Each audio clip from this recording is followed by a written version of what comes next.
Chapter 59. Say boo to the ghost of death. Questioner.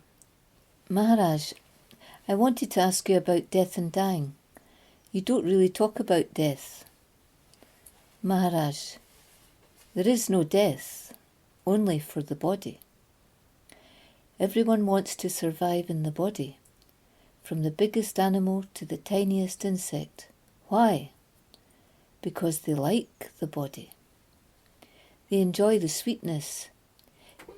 Take the ant, for example. If you pour a drop of water near an ant, it scurries away as if its life depended on it. Human beings are the same as the ants. Spirit only knows itself through the body. It has become attached to this identity and doesn't want to leave. The concept of death creeps slowly towards you, and then, one day, willingly or unwillingly, you will have to leave this body. The body has a time limit, open fact, but you are not the body. You are not the body. You are not going to remain the body. You are unborn. So who is dying? Who is living? Just self-inquire. Nobody is dying. Nobody is taking birth. You have a golden opportunity to make sure that when you leave the body, it will be a very happy time. Questioner. So how can I make sure? Maharaj. Do self-inquiry and get to know yourself in a real sense. Then you will see that there is no death, and you can say boo to this ghost of death. Every moment in your life is very precious, never to be repeated. Now is the time to find out. How are you to see the existence of the world? It came out of non-existence. Existence disappears into non-existence. Look at you. What is this? Then, ultimately, you will be totally fearless. Nothing is going to happen. Nothing has happened. Why to fear a shadow? Because of your spontaneous presence, there is this fearful shadow that you are so scared of. It is only your own shadow, your principle. Questioner. I am listening to what you are saying and things are falling into place, with lots of aha moments, such as I am not the body. I believe you, but I still have some fear about dying. Maharaj. Who is afraid? Self-inquire. It is not a matter of belief. So many people claim to have spiritual knowledge. They will say, I am not the body, I am Brahman, I am Atman. But when something unexpected happens, like an accident or illness or suffering at the end of life, then all these truths just vanish. And then they are dying, trembling, with fear. By then it's too late to do anything. This means that the conviction that you are not the body did not go very deep. It was not established, and therefore it was not a reality, not real conviction. Any spiritual knowledge that you have must be real self-knowledge. Self-knowledge has to be pragmatic, so that when the time comes to leave the body, you will be strong, courageous and fearless.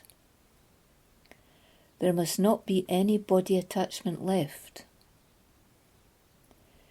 You are not the body, you were not the body, you will not remain the body. Open fact. Therefore accept this truth.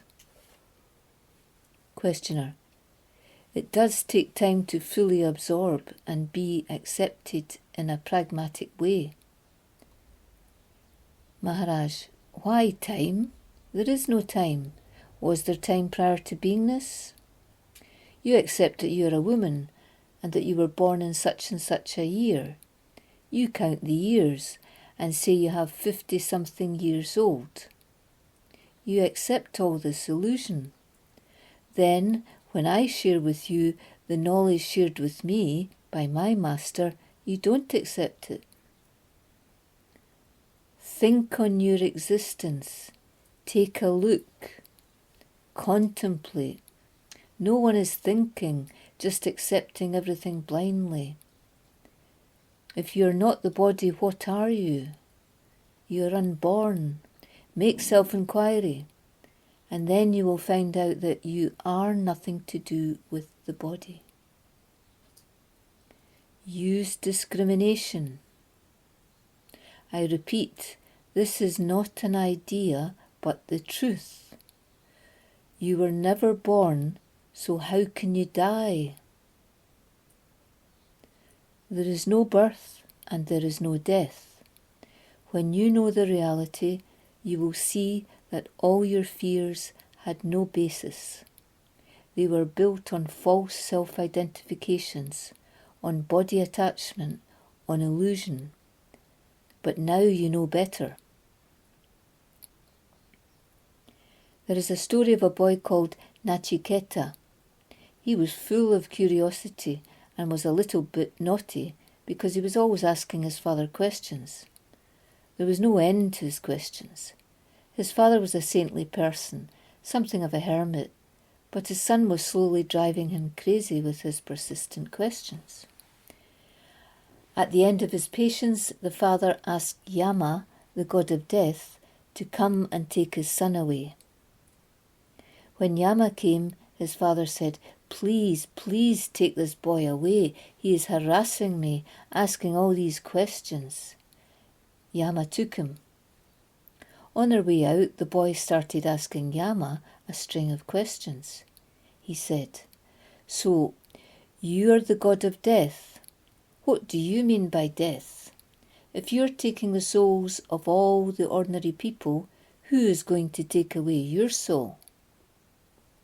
Yama replied, "I will give you anything you want, but please stop asking me these questions." The boy said, No, I'm not going to stop asking you. Just answer them." This example indicates the need to know the reality.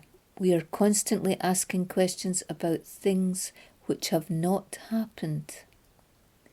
We are asking about the prospects, the future, the destiny of the child that is not born, the unborn child. You must know the reality.